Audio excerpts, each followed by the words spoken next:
मैं ले रही थी कलेजी। आज मैंने बनानी है फर्स्ट टाइम कलेजी। और इधर हमने कुछ बर्तन ख़रीदने थे प्लास्टिक के, मसलन के डिब्बे वगैरह जिसमें हम चीज़ें डाल के रखें, चीनी वगैरह ये वो। खाला जान को यहाँ पे ना चीज़ें काफ़ी अच्छी लगी थी। फिर मैंने डस्टबिन लेनी थी अपने कमरे के लिए, वो मैंने ख़रीदी। कुछ और चीज़ें ख़रीदी इस तरह से। ये देखें कितनी मजबूत ना ये है। इसमें ना उन्होंने ये चीनी के लिए ख़रीदी है, चीनी डालने के लिए।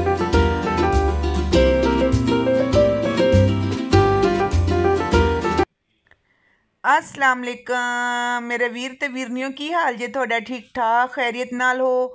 सब ठीक ने। अज मैं थोड़े नाल करांगी जी पंजाबी च गल्लां, क्योंकि अज मैं उर्दू च व्लॉग नहीं बनावांगी थोड़े नाल। मैं कहा पंजाबी शंजाबी हो जाए जी थोड़े नाल। काफ़ी दिनों तो ना पंजाबी च मैं व्लॉग नहीं बनाया। इत्थे पे होए सी सोहने सोहने जे बर्तन, इन्नियां खूबसूरत टोकरियां, सब्जी वालियां बोटलां, बहुत सारियां चीज़ां पईयां होईयां सीयां। ते इन्नियां बेहतरीन चीज़ां दिल करदा कि सारियां ही अपने किचन वास्ते खरीद लो। बहरहाल कुछ चीज़ां मैं खरीदियां इत्थों, ते खाला जान ने भी इत्थों कुछ चीज़ां खरीदियां, उन्होंने भी बहुत अच्छा लग्या। ये होलसेल दी शॉप है, इत्थे बड़ियां अच्छियां चीज़ां मिलदियां ने। फिर असीं आए मंडी जी। मंडी आके ते असीं इत्थों लेई सब्जियां खरीदनियां सीयां, क्योंकि सारा कुछ ही खत्म होया पिया सी घर दे विच। मैं क्या लै जी अज तो चलीए मंडी। मुंडे नूं कहा, मैं कहा तू चलना है? कहंदा नहीं अम्मी जी मैं तो फारिग नहीं हैगा, तुसीं जाओ। फिर मैं खाला नाल आ गई। मैं कहा चलो जी मैं जानी आं खाला नाल जाके ते सारियां चीज़ां लैके आनी आं। फिर मैं इत्थों फड़ी कलेजी। खाला जान नूं कलेजी पसंद सी। मैं कहा भाई पोटे लैदा कर दे, दिल लैदा कर दे, खाली कलेजियां पा दे। तो इस कलेजी की रेसिपी भी तुहानूं दित्ती जाएगी।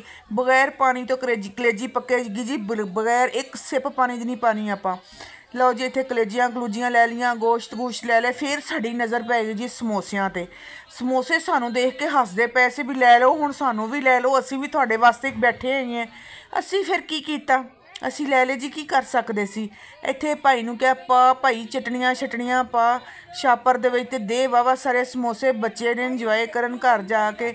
ते इत्थे असीं जाके फड़े जी समोसे बड़े चंगे, खुशबुआं आंदियां पियां सी। दिल करदा सी इत्थों ही सिद्धा एक समोसा चक के खा लीए, लेकिन ना जरा तमीज़ दे दायरे च भी तो फिर रहना हुंदा ना। अगर बचपन हुंदा तो हत्थ फड़ के खा ही लैना सी, जिवें बचपन च चीज़ां खा ली दियां सी।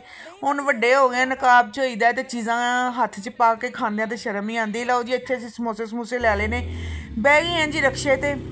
जी दना दन दन दन दन, इतनी ठंडी हवा, इन्नी ठंडी हवा ना, ओए होए होए तुसीं ना पुच्छो हाल। ए बेचारे रक्शे वालियां दी हिम्मत है ही जेह्ड़े घर तक पहुँचांदे ने। फाइनल घर पहुँचे हैं, समोसे बेचारे टुट भन्न गए सारे।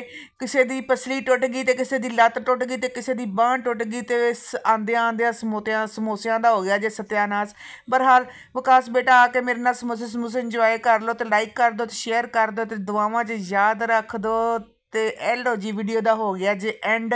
छोटी जी चुनी मुनी जी वीडियो सी थोड़े वास्ते। अल्लाह हाफिज़।